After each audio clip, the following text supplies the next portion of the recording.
नमस्कार। India head की big debate सवाल तो बनता है में आप सभी का स्वागत है। मैं हूं आपके साथ सुनीता पटेल।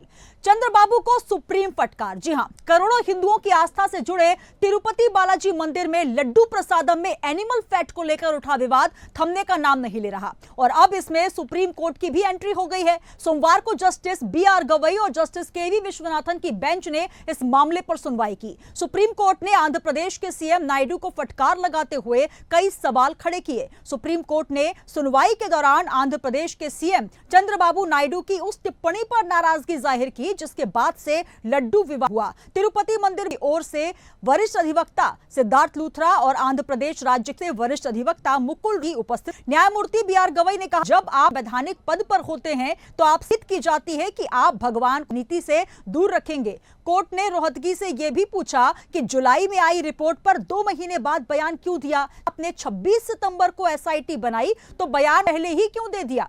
और ऐसे कई सुप्रीम कोर्ट ने पूछे। बीजेपी ने सुब्रमण्यम स्वामी और तिरुमाला देवस्थानम ट्रस्ट के पूर्व और राज्यसभा सांसद YV सुब्बारेड्डी में आंध्र प्रदेश के चंद्रबाबू के आरोपों की जांच की भी मांग की गई है। इसी पर करेंगे हमारी बिग डिबेट सवाल तो पूछे, लेकिन इससे पहले चलिए आपको ग्राफिक्स के जरिए समझाते हैं इस पूरे मामले में सुनवाई के दौरान सुप्रीम कोर्ट ने क्या कुछ कहा और कितने उठाए।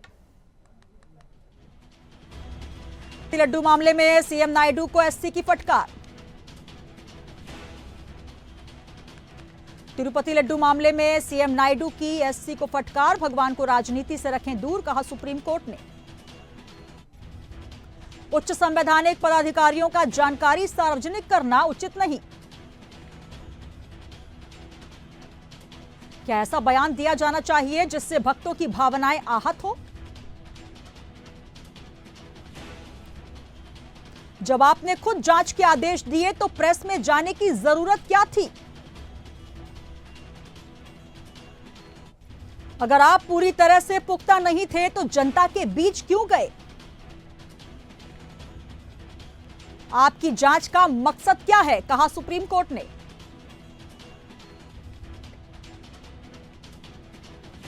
जुलाई में आई रिपोर्ट पर 2 महीने बाद क्यों आया बयान? 5 सितंबर की FIR की जांच के लिए 26 सितंबर को SIT का गठन क्यों? 26 सितंबर को SIT बनाई लेकिन बयान उससे पहले ही क्यों दिया? क्या SIT जांच को ही जारी रहने दिया जाए या फिर किसी स्वतंत्र एजेंसी से करवाई जाए जांच? तो सुप्रीम कोर्ट ने यह भी सवाल किया कि क्या किसी स्वतंत्र एजेंसी से जांच करवाई जाए। बयान के दूरगामी प्रभाव हैं, इससे सांप्रदायिक सद्भाव बिगड़ सकता है। इस तरह के दावे की पुष्टि के लिए अभी तक कोई निर्णायक सबूत नहीं। तो तमाम सवाल आज सुप्रीम कोर्ट में पूछे गए। तिरुपति देवस्थानम मंदिर में जो प्रसा है उस लड्डू में चर्बी युक्त घी के इस्तेमाल कर सुप्रीम कोर्ट में आज सुप्रीम कार लगाई गई। CM चंद्र नायडू को आंध्र प्रदेश के CM चंद्रबाबू नायडू ने ये आरोप लगाया YSR कांग्रेस पर कि इसकी सत्ता में लड्डू प्रसादम में भी युक्त घी का इस्तेमाल किया।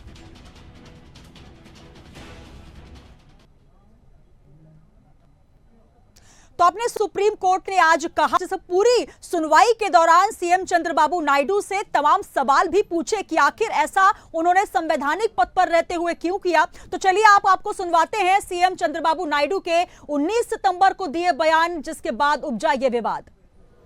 నాసి రకమైన ఇంగ్రీడియంట్సే కాకుండా ఎనిమల్ ఫ్యాట్ కూడా వాడారని, ఏది గీకు బదులు ఈరోజు స్వచ్ఛమైన గీ తెమన్నాం, ప్రక్షాళన చేయమన్నాం, నాణ్యత పెరిగింది, ఇంకా కూడా నాణ్యత పెంచుతాం। देखिए, कोर्ट ने आज जो है एक काफी ऑब्जेक्शन लिया इस पे कि जिस तरीके से बिना SIT रिपोर्ट के CM नायडू ने जिस तरीके से पब्लिक स्टेटमेंट दिया है, कोर्ट में ये भी जो ऑब्जेक्शन रेज किया गया कि जो सुब्रमण्यम स्वामी का जो पिटीशन है वो पूरी तरीके से पॉलिटिकली मोटिवेटेड है।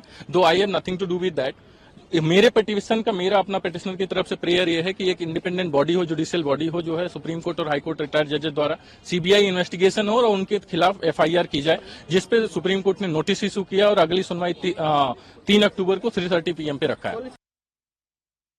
सुनवाई 3 अक्टूबर को होनी है। 19 सितंबर को चंद्रबाबू नायडू का यह बयान के बाद लगातार इसको लेकर हो रहा है, चाहे सनातनी हिंदू हो या फिर आध्यात्मिक गुरु, सभी इस पूरे मामले के बाद रोष में हैं, हताहत हैं और कहीं ना कहीं क्षुब्ध हैं। तो लड्डू प्रसादम विवाद के बाद सुप्रीम कोर्ट की आज सुनवाई हुई और उन्होंने कई तरीके के सवाल सीएम चंद्रबाबू नायडू से पूछे और उन्होंने कहा कि संवैधानिक पद पर होते आपको इस तरीके से जल्दबाजी में बयान देने की क्या थी। तो लड्डू प्रसादम के बाद सियासत लगातार जारी है और कि तिरुपति लड्डू विवाद बहुत संवेदनशील मुद्दा बन चुका है, जो कि न केवल धार्मिक भावनाओं को प्रभावित करता है बल्कि इस पर नैतिक हस्तक्षेप के आरोप भी लग रहे हैं। और चाहे तमाम मेहमान भी बीजेपी और कांग्रेस से, सबसे पहले मैं रुक करना चाहूंगी हमारे साथ कोर्ट अधिवक्ता कनिका भारद्वाज जी जुड़ चुकी हैं। कनिका जी, बहुत स्वागत है इंडिया है। जी धन्यवाद।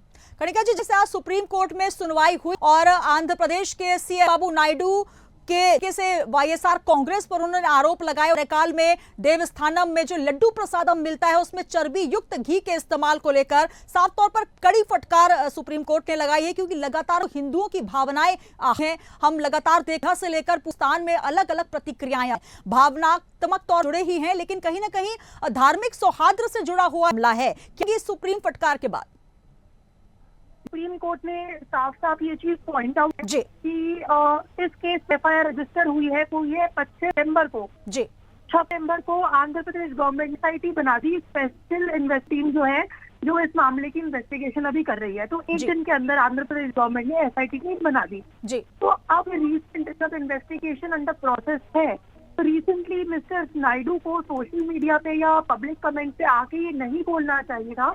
जो उन्होंने रिलीजन पे कमेंट किए हैं वो नहीं करने चाहिए थे। कोर्ट ने साफ साफ उन कमेंट्स को इनअप्रोप्रिएट बताया। कोर्ट कहता है कि वो खुश नहीं है इन कमेंट्स से, क्योंकि रिलीजन और जो पॉलिटिक्स है उनको आप कभी भी मिक्स नहीं कर सकते। तो प्राइमा फेसाई आप लिखेंगे तो इन्वेस्टिगेशन अभी ऑन है, अभी जारी है। सुप्रीम कोर्ट कहता है इस स्टेज पे अभी नहीं कह सकते कि जो लड्डू है उनमें एनिमल फैट था या नहीं था। इसका कोई भी एविडेंस अभी तक ऑन रिकॉर्ड में नहीं आया है।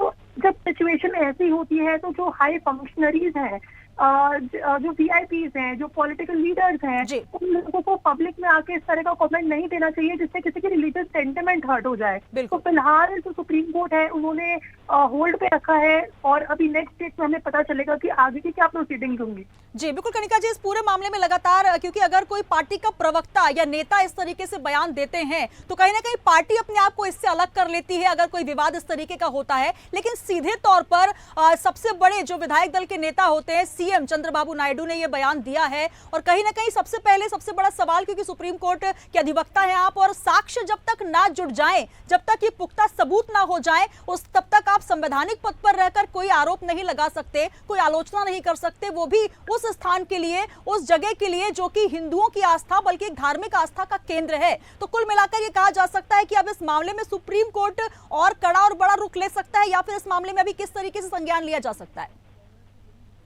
सुप्रीम कोर्ट जहाँ तक मुझे लगता है, क्योंकि ये काफी बड़ा मैटर है, सेंसिटिव इशू भी है और सिर्फ यही नहीं, आए दिन ऐसे इश्यूज होते रहते हैं जिसमें रिलीजन और पॉलिटिक्स को जो है वो मिक्स कर दिया जाता है। तो हो सकता है कि इस केस के दौरान सुप्रीम कोर्ट कोई ऐसा मैकेनिज्म सेट करे या कोई ऐसी गाइडलाइन सेट करे कि रिलीजन और पॉलिटिक्स को हमेशा अलग अलग रखने का कोई मैकेनिज्म या ऐसी कुछ गाइडलाइंस बाहर आने की उम्मीद है मुझे इस केस से।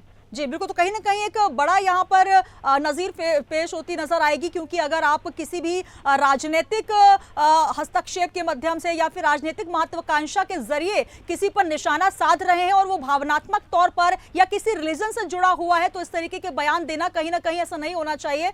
बहुत शुक्रिया कनिका जी हमारे साथ जुड़ने के लिए। तो सुप्रीम कोर्ट अधिवक्ता कनिका भारद्वाज जी हमारे साथ जुड़ी और उन्होंने सुप्रीम कोर्ट में क्या कुछ आज हुआ उसको लेकर प्रतिक्रिया दी। हमारे साथ कांग्रेस से अविरल मलिक जी, सुधा मिश्रा जी जुड़ेंगी और अविरल मलिक जी जुड़ेंगे। चलिए मैं सुधा मिश्रा जी का ही रुख कर लेती हूँ। सुधा जी, बहुत स्वागत है आपका, नमस्कार। जी बहुत आभार आपका। जी, जिस तरीके से अभी आप बात सुन रही होंगी, भारद्वाज जी सुप्रीम कोर्ट अधिवक्ता हैं, उनका भी ये कहना, और सुप्रीम कोर्ट की तरफ से जो फटकार लगाई गई है, क्या कहेंगी संवैधानिक पद पर कोई मुख्यमंत्री अगर इस तरीके से, वो भी देवस्थानम जिसको लेकर लाखों करोड़ों हिंदुओं की आस्था का केंद्र जुड़ा है, वहां गई होंगी, और साथ तो हम आपसे बड़ा एक आस्था का केंद्र माना, जब तक साक्ष्य नहीं, इस तरीके के बयान को लेकर क्या कहना चाहेंगी? सुधा, जो प्रश्न है, इस प्रश्न को आप लोग उठा रहे हैं और मुझे नहीं, लगातार सुधा जी इस मामले में बात चल रही है, लेकिन आज कोर्ट की सुनवाई हुई है और सुप्रीम कोर्ट ने अब इस मामले को सीधे अन किया है, संविधानिक पद पर रहते हुए आखिर ऐसा बयान बिना साक्ष्य के। सुनीता जी, मैंने जी, इस देश में पिछले 10 वर्षों से संवैधानिक पदों पे रहकर ही जी, ऐसी टिप्पणियां की जा रही हैं और एक ऐसा आदर्श बनाया जा रहा है इस देश में जहां पे कपड़ों से पहचान होती है, धार्मिक आधारों पे लोगों को जिस तरह से चुन चुन के बातें की जाती है, संवैधानिक पद पे बैठे हुए ही लोग, अनर्गल लोग नहीं, संवैधानिक जनता के द्वारा चुने गए पर में संसद भवन से लेकर संसद के अंदर से लेकर संसद के पिछले 10 वर्षों में अगर आप आधार पे दिए गए बयानों को तो आप पास पूरा आधा घंटा 1 घंटा निकल जाएगा, लेकिन बात खत्म नहीं होगी, आ चुके हैं। माननीय सुप्रीम कोर्ट ने आज कहा बहुत अच्छी बात है, लेकिन जिस देश में सबसे उच्च पद पे बैठे हुए हमारे उस संवैधानिक पद पे कह देते हैं कि कपड़ों से पहचान होती है, मंगलसूत्र जाने क्या क्या चोरी करने और उठा लाने की बात करते हैं, जनसंख्या बढ़ाने की बात करते हैं, उस देश में सुप्रीम कोर्ट ने अगर पहले संज्ञान लिया होता, आदरणीय सुप्रीम कोर्ट को मैं कह रही हूँ कि अगर उस समय लिया गया होता तो किसी और की हिम्मत न होती इस तरह बयान देने की। इस देश में परिपाटी बनाई गई कि संवैधानिक पद पे रह के इस देश के बारे में अनर्गल प्रलाप कर दिए जाए, उसके बाद कुछ भी कहने के बाद किसी जनता की जवाबदेही न तय की जाए और उसके बाद सबका साथ मिलता रहे। इसमें दोष जनता का, हमारा, आपका, सबका है, क्योंकि हमने उसको सुना, हमने होने दिया। इस देश में राजनीति जो धर्म से चलती थी, अब धर्म में राजनीति में पूर्णतः धर्म लाके उसको सिर्फ जीतने का बना दिया गया साधन, और लोग जीतते रहे और लोगों को लगा कि जो वो कर रहे हैं वही मात्र राजनीति है और वो जीतते रहेंगे। इस देश का सबसे बड़ा जो दुर्दशा होने की वजह यही है कि सब बोलते रहे, करते रहे, उस पर संज्ञान नहीं लिया गया।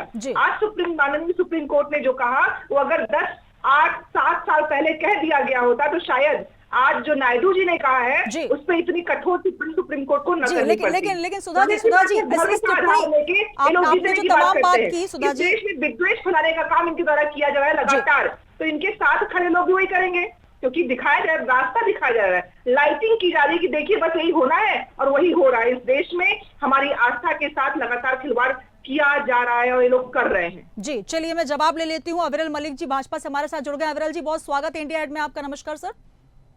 जी, आपका हृदय से धन्यवाद। जी, सुधा जी जो कह रही हैं, और अभी हम अधिवक्ता से बात कर रहे थे कर्णिका जी, साफ तौर पर अब इस मामले को लेकर, क्योंकि आरोप प्रत्यारोप लगना, और सबसे बड़ा सवाल यहाँ पर ये, क्योंकि आस्था से जुड़ा हुआ मुद्दा है, और अगर इस बात के पुख्ता सबूत होते तो कहीं ना कहीं इस बयान के बाद एक बहुत बड़ा एक्शन हो सकता था, लेकिन अभी कोई सबूत नहीं हुआ, कोई साक्ष्य जो है पेश किए गए हैं, उसको लेकर सुप्रीम कोर्ट से लेकर जो SIT गठित की गई उसमें भी कोई ये पुख्ता सबूत नहीं हो पाए हैं कि जो सैंपल दिए गए थे क्या उसी घी से लड्डू प्रसादम बना। हालांकि स्वाद को लेकर जरूर कहा गया था। अब इस बयान के लिए आप क्या कहना चाहेंगे? सुधा जी ने अपनी प्रतिक्रिया रखी।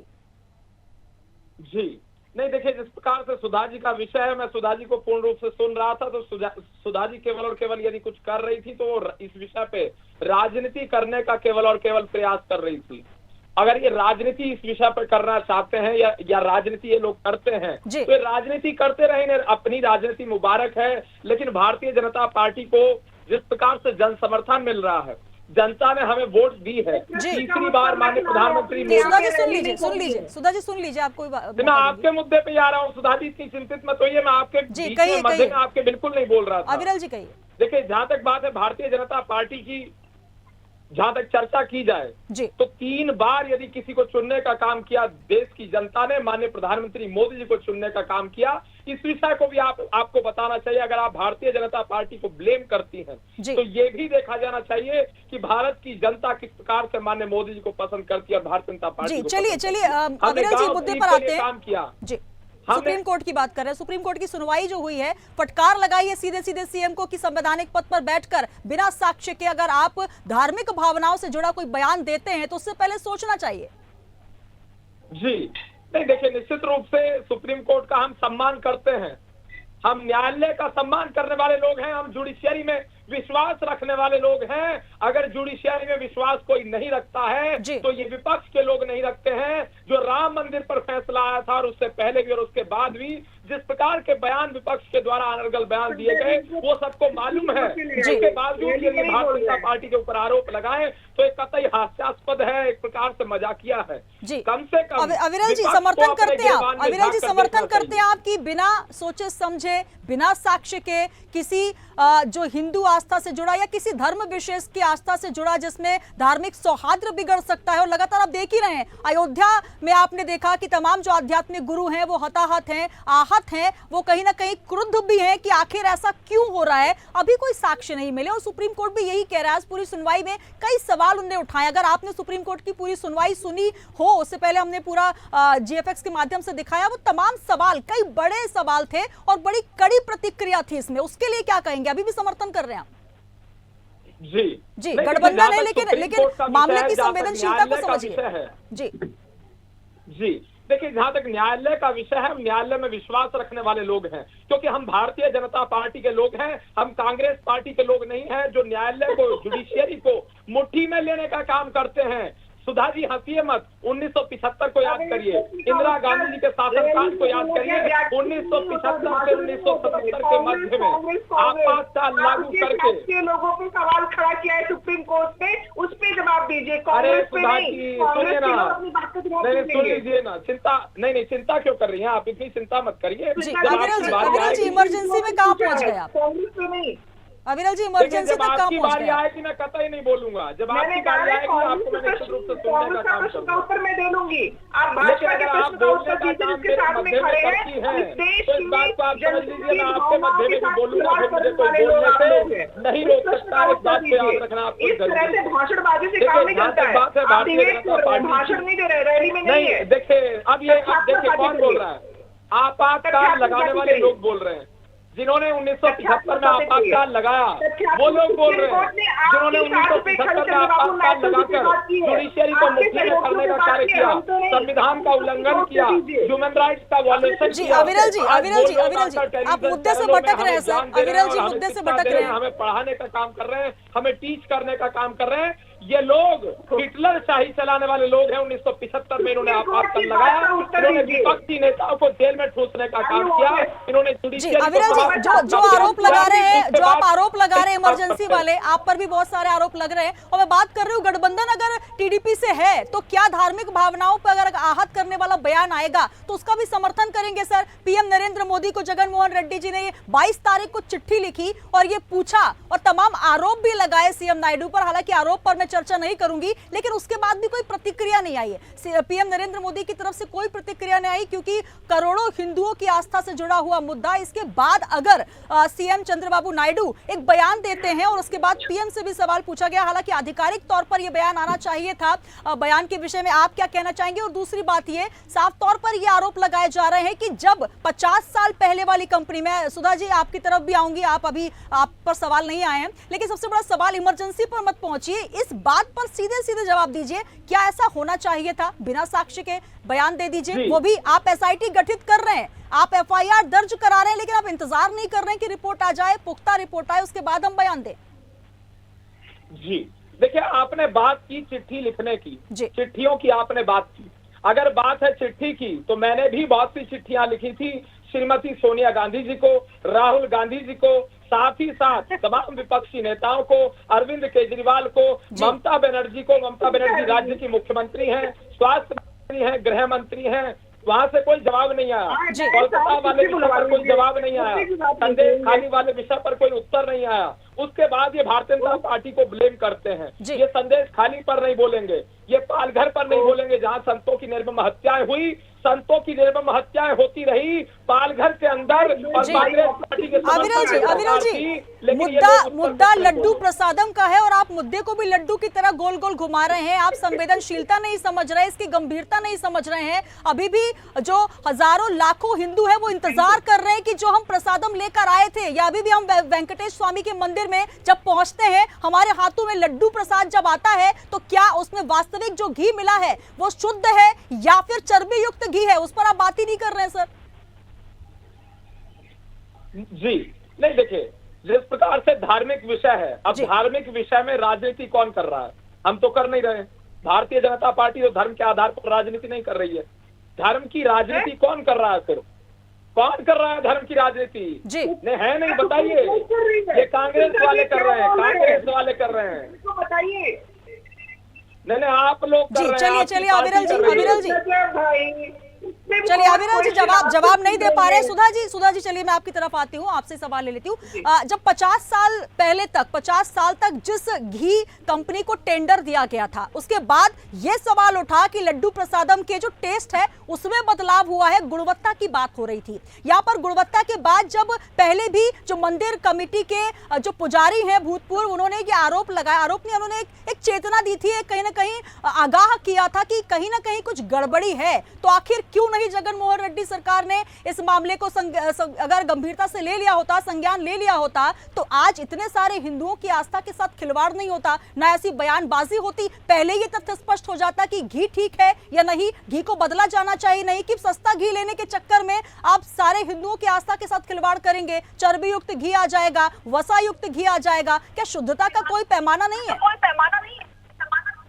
चिंता जी, मैं हर बार यही बात कहती हूँ, आज भी कहूंगी, अगर अपराधी कोई भी इस तरह के कार्य करता है वो अपराधी है। और अपराधियों के साथ जब भी कोई इस तरह का संज्ञान आए, वही काम होना चाहिए जो एक अपराधी के साथ किया जाता है।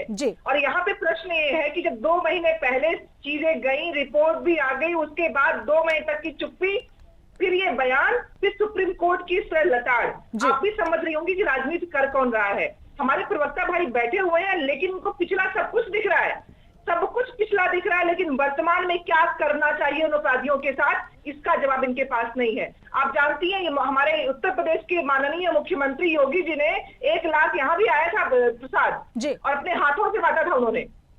यहाँ न जाने हम न जाने कितने लोग भावनाओं की आहत की बात करेंगे तो कहेंगे हम राजनीति कर रहे हैं। हम सिर्फ प्रश्न खड़ा कर रहे हैं आपके किए गए कामों में, आप जिनके साथ खड़े हैं। और यही नहीं सुनीता जी, इस देश में दिक्कत इस बात की है कि जब ये लोग बात करते हैं इमरजेंसी की, तो इमरजेंसी के बाद इंदिरा गांधी जी ने जनता से माफी मांगी, उसके बाद सुधा जी फिर आप भी इमरजेंसी में आ रही है। मैम, मैंने आपसे ये सवाल किया कि जब मंदिर कमेटी के मुख्य पुजारी ने, जो पूर्व पुजारी, उन्होंने ये सवाल उठाए कि गुणवत्ता विहीन घी का इस्तेमाल किया जा रहा है, तो क्यों नहीं वाईएसआर कांग्रेस की तरफ से रेड्डी सरकार ने इस मामले को उठाया? सुब्बाराव रेड्डी जी अब कह रहे हैं कि मुझे पछतावा है, मैं कहीं ना कहीं इसको लेकर अब मंदिर में उपवास करूंगा। रेड्डी जी तो सीधे सीधे उड़कर वहां जा रहे थे पूरी की पूरी अपनी मंत्रियों की कमान को लेकर, और उन्होंने कहा था कि मैं वहां पहुंचकर इस मामले में कहीं ना कहीं उपवास करके भगवान के सामने ये स्पष्ट करूंगा कि ये मैंने ऐसा कुछ नहीं किया। ये सब करने से पहले अगर आप उस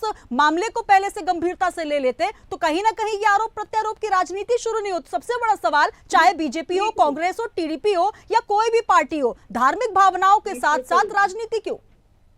नहीं, देखिए सुनीता जी, मैं हमेशा कहती हूँ कि गलत चीज हो रही है। अगर पहले संज्ञान नहीं लिया गया, बाद में लिया गया, तो उसके कारणों की जांच हो, और साथ ही साथ जब संज्ञान लिया गया उसके बाद 2 महीने की चुप्पी क्यों थी, इस पे प्रश्न होना बहुत जरूरी है। चाहे वो 2 महीने पहले, चाहे 6 महीने पहले, चाहे 1 साल पहले, अगर घी में। चलिए अविरल जी इस सवाल का जवाब दीजिए। आखिर जब जुलाई में रिपोर्ट आई, सुधा जी जवाब ले लूं मैं, अविरल जी समय की कमी है। 2 महीने पहले जब रिपोर्ट आई थी, तो फिर अगर 19 सितंबर तक का इंतजार क्यों किया गया? उसके बाद क्यों बयान दिया गया? आरोप तो कांग्रेस ये भी लगा रही है कि 100 साल की जो सरकार की नाकामियां रही हैं उसको लेकर छुपाने की बात को पलटते हुए ये धार्मिक मुद्दा छोड़ दिया गया। प्रोसेस है, प्रोसेस के तहत कार्य होता है जी, ये हवा में कार्य नहीं होता है। और जहां तक बात है सुधा मिश्रा जी की, ये किस पार्टी से बिलोंग करती हैं और उनके कितने घोटाले रहे हैं, मेरे पास लिस्ट मौजूद है। और मेरे पास अविरल जी आप कभी इमरजेंसी पे आते हैं, कभी घोटालों की लिस्ट पर आते हैं सर, इतना बड़ा गंभीर मुद्दा, इस पे बात करिए ना सर। नहीं, कम से कम हमारे ऊपर आरोप न लगाएं। सुप्रीम कोर्ट ने फटकार लगाई है अविरल जी, सुप्रीम कोर्ट ने फटकार लगाई है, कम से कम उस फैसले का तो मान रखिए, उस पे तो बात करिए। देखिए, सुप्रीम कोर्ट जिस दिन भारतीय जनता पार्टी के विरुद्ध फैसला दे दे जी, उस दिन सुप्रीम कोर्ट भी बच जाता है, लोकतंत्र भी बच जाता है, जुडिशियरी भी सुरक्षित हो जाती है। जी, जिस दिन इनके खिलाफ फैसला आ जाए तो चिल्लाने लगेंगे, सड़कों पर उतराएंगे और कहेंगे लोकतंत्र बिक गया, जुडिशरी बिक गई, सुप्रीम कोर्ट बिक गया। चलिए अविरल जी एक भी सवाल का जवाब आपने स्पष्ट नहीं दिया। एक बात स्पष्ट हो गई है, जब प्रश्न का जवाब ना हो तो भ्रष्टाचारियों का साथ लेके चलने वाली सरकार चल रही है, ये दिख रहा है। इनकी चुप्पी, इनका आए बाएं साए बोलना दिखा रहा है। प्रतिक्रिया लेना चाहूंगी अविरल जी संक्षिप्त में। अविरल जी समय की कमी है। गरीब के हित में काम कर रहे हैं, गरीब की लड़ाई लड़ रहे हैं, जनता के हित में काम कर रहे हैं। कोई हित में काम नहीं हो रहा है। अगर होता तो चुप्पी नहीं है, कोई चुप्पी नहीं है, स्पष्ट रूप से हम कह रहे हैं। और इसमें क्या अविरल मलिक जी, सुधा मिश्रा जी, सबसे बड़ा सवाल ये कि इस पूरे मामले में चाहे पार्टियां हो या प्रवक्ता, सभी इस बात को लेकर राजनीति तो करने लग जाते हैं। सुन लीजिए समय की कमी है। जनता की भ्रम से छूट चुकी है, हट चुकी है जी। आप लोग का झूठ का भंडार फूट चुका है। कोई पर्दा नहीं है, हम झूठे लोग नहीं है, झूठे लोग कांग्रेसी चलिए देखिए वही कमोबेश वही स्थिति यहाँ पर भी हो रही है। हम बात करना चाह रहे हैं उस मुद्दे पर जो कि धार्मिक भावनाओं से जुड़ा हुआ है, लेकिन इस मुद्दे पर लगातार राजनीति और यही वजह के आरोप प्रत्यारोप लग रहे हैं। चलिए सुधा जी समय की कमी है, माफ कीजिएगा, और अंतिम में प्रतिक्रिया संक्षिप्त में लेना चाहूंगी आपसे। क्या कहेंगी अगर इस मामले में वाईएसआर कांग्रेस पर जो आरोप लगे हैं अगर वो साबित हो जाते हैं तो क्या होना चाहिए, क्योंकि लगातार इस मुद्दे को लेकर आप भी कह रहे हैं कि सजा मिलनी चाहिए। जो दोषी हो सजा मिलनी चाहिए, चाहे वो कोई भी हो। चलिए यही सवाल अविरल जी आपसे करना चाहूंगी संक्षिप्त में। तो हम भी तो वही कह रहे हैं जी, हम भी तो वही कह रहे हैं, दोषी को सजा मिलनी चाहिए।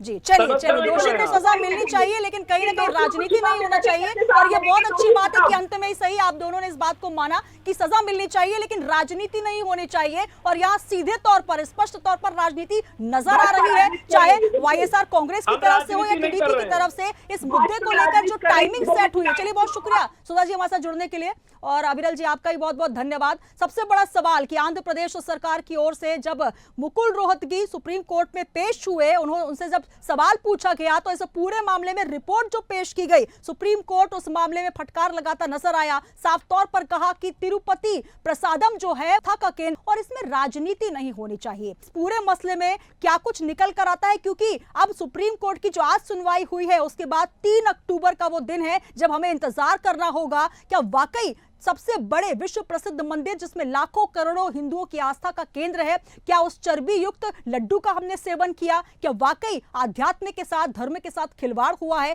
अब देखना होगा कि सुप्रीम कोर्ट 3 अक्टूबर को क्या कुछ सुनवाई करता है। सवाल तो पूछेंगे, फिलहाल इतना ही। दीजिए इजाजत, आप बने रहिए इंडिया 8 के साथ। नमस्कार।